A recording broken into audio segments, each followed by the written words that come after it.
जादुई राजमा चावल। सपना अपनी सास विमला और अपने 5 वर्षीय बेटे आशु के साथ रहा करती थी। अभी कुछ ही महीने पहले एक दुर्घटना में सपना के पति की मृत्यु हो गई थी। सपना का पति एक छोटा सा ठेला चलाया करता था, जिस पर वो रात में चावल बेचा करता था। ऐसे ही एक दिन, माँ जी, घर की आर्थिक स्थिति बिगड़ती जा रही है, इसलिए मैंने फैसला ले लिया है कि अब से राजू जी के राजमा चावल का ठेला मैं चलाऊंगी। बहू, जब तूने फैसला ले ही लिया है तो मैं क्या ही बोलूं। वैसे भी घर चलाना बहुत ज़रूरी है। इस तरह से सपना अगले ही दिन से राजू का ठेला ले जाकर उसी जगह पर राजमा चावल बेचने लगती है जहां राजू बेचा करता था। राजमा चावल ले लो, राजमा चावल, गर्मा गर्म राजमा चावल सिर्फ 20 रुपए प्लेट। एक बार आओ और बार बार खाओ। सपना पूरा दिन एक पेड़ के नीचे रोड के साइड में खड़े होकर राजमा चावल बेचती है और पूरे दिन में उसके पास केवल 2 या 4 ग्राहक ही आते हैं। शाम को सपना निराश होकर अपना राजमा चावल का ठेला लेकर घर आती है। क्या हुआ बहू, तू बड़ी उदास है, कोई बात है क्या? क्या करूं माँ जी, मैंने पूरा दिन राजमा चावल बेचा, पूरा दिन भी निकल गया पर ठेले पर सिर्फ 2 या 4 ग्राहक आए। पता नहीं राजू जी कैसे राजमा चावल बेचा करते थे। मेरा तो दिन का खर्चा 100 रुपया भी नहीं निकला। अरे हिम्मत मत हार बहू, भगवान है ना। अभी तो तूने बस शुरुआत करी है, धीरे धीरे करके ग्राहक भी आने लगेंगे और जब आएंगे तो क्या पता हमारी बरकत ही हो जाए।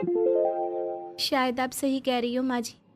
वैसे राजमा चावल काफ़ी सारे बचे हुए हैं, मैं सोच रही हूँ कि हम लोग वही खा लें।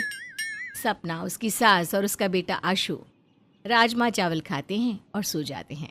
अगले दिन वो थोड़ी सी ही राजमा चावल बनाती है।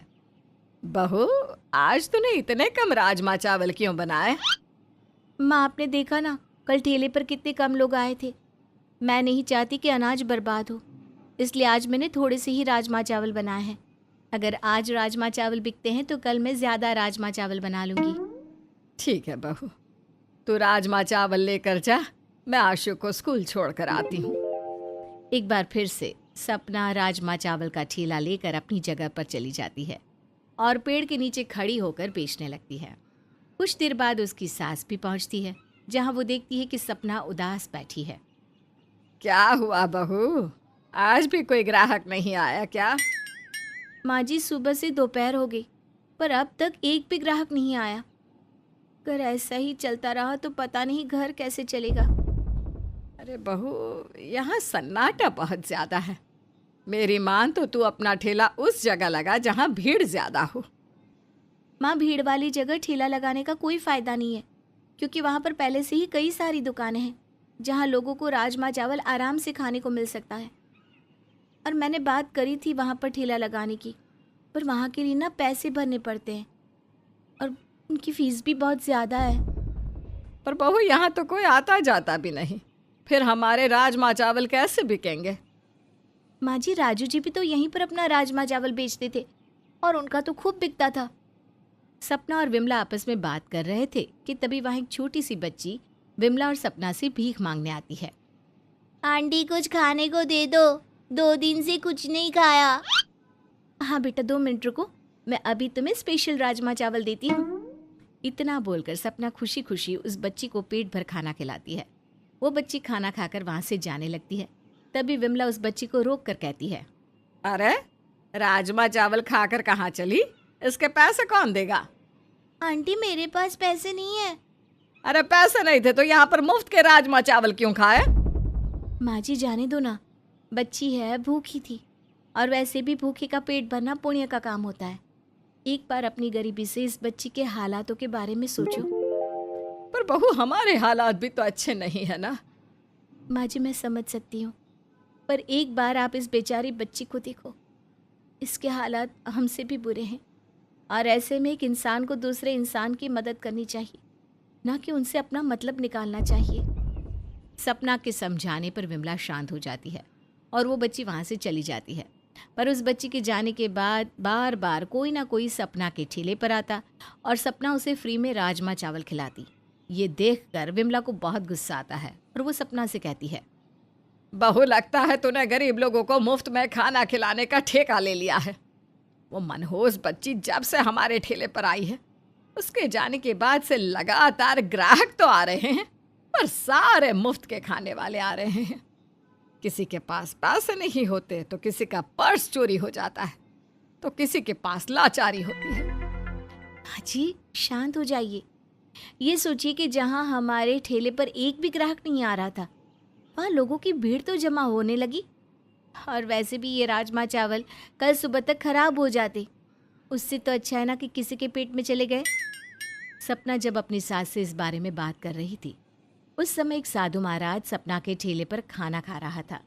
सपना की दरियादिली देखकर साधु सपना को राजमा चावल के पैसे देता है और कहता है, बेटा, अपना दुख भूलकर तुमने यहाँ आए हर भूखे इंसान का पेट भरा है। तुम्हारी ये दरिया दिली देख कर मैं अति प्रसन्न हुआ। धन्यवाद साधु महाराज। साधु महाराज, मैं आपसे ये पैसे नहीं ले सकती क्योंकि आप एक साधु हैं। कोई बात नहीं बेटा, तुम इन पैसों को रख लो और मुझसे एक मंत्र भी सीख लो। और जब भी तुम राजमा चावल बनाने बैठोगी तो राजमा चावल बनाने के बाद उस मंत्र का जाप करना, जिससे तुम्हारा राजमा चावल जादुई हो जाएगा। क्या जादुई राजमा चावल? हाँ बच्ची, तुमने बिल्कुल सही सुना। उस मंत्र को पढ़ने से तुम्हारा राजमा चावल जादुई हो जाएगा। तुम सिर्फ 1 किलो राजमा चावल बनाना, फिर देखना जादुई राजमा चावल का कमाल। तुम पूरे दिन राजमा चावल बेचती रहोगी पर वो ख़त्म ही नहीं होगा, और उसकी खुशबू इतनी ज़्यादा होगी कि कोई भी भूखा इंसान खुद को रोक नहीं पाएगा और अपने आप आकर तुमसे तुम्हारा राजमा चावल लेगा।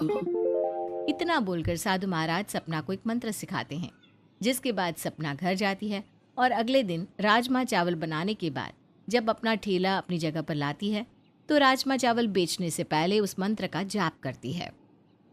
तंत्र मंत्र साधु का तंत्र, जिसे जपूं मैं बार बार, ताकि बने मेरा राजमा चावल बार बार। बहू, तूने मंत्र का जाप तो कर लिया, पर मुझे डर लग रहा है कि अगर हमारे राजमा चावल जादुई नहीं हुए तो क्या होगा। माँ, हिम्मत मत हारिए और भरोसा रखिए। सपना की इतना कहते ही थोड़े से बनाए हुए राजमा चावल की क्वांटिटी इतनी बढ़ जाती है और उसकी खुशबू हवा में इस कदर फैलती है कि वहाँ आसपास खड़े सभी लोग अपने आप ही सपना के ठेले पर आकर राजमा चावल खाने लगते हैं। बहू, ये तो सच में ही चमत्कार हो गया। हमारा राजमा चावल तो सच में जादुई हो गया। हाँ माँ जी, मुझे भी विश्वास नहीं हो रहा। कहाँ हमारे ठेले पर एक भी ग्राहक नहीं आता था और आज हमारे ठेले पर ग्राहकों की भीड़ जमा है। बहू, ये सब तेरे अच्छे कर्मों का नतीजा है। तूने बहुतों का पेट भरा ना, इसलिए उन गरीबों ने तुझे दुआएं दी और साधु महाराज ने तुझे वो मंत्र सिखाया। माँ जी, आप शायद बिल्कुल सही कह रही हो, पर जो भी हो, मैं साधु महाराज का ये एहसान कभी नहीं भूलूंगी। आज उनकी वजह से मेरा राजमा चावल बिक रहा है। अब सपना अपनी सास विमला के साथ अपने जादुई राजमा चावल इसी तरह से बेचती है और समय मिलने पर साधु महाराज से मिलने उनके आश्रम जाती है। समय यूं ही बीतता है और देखते ही देखते सपना की गरीबी और उसकी सारी परेशानियां भी खत्म हो जाती है, जिसके बाद सपना अपने बेटे आशु को भी एक अच्छे स्कूल में पढ़ाने लगती है।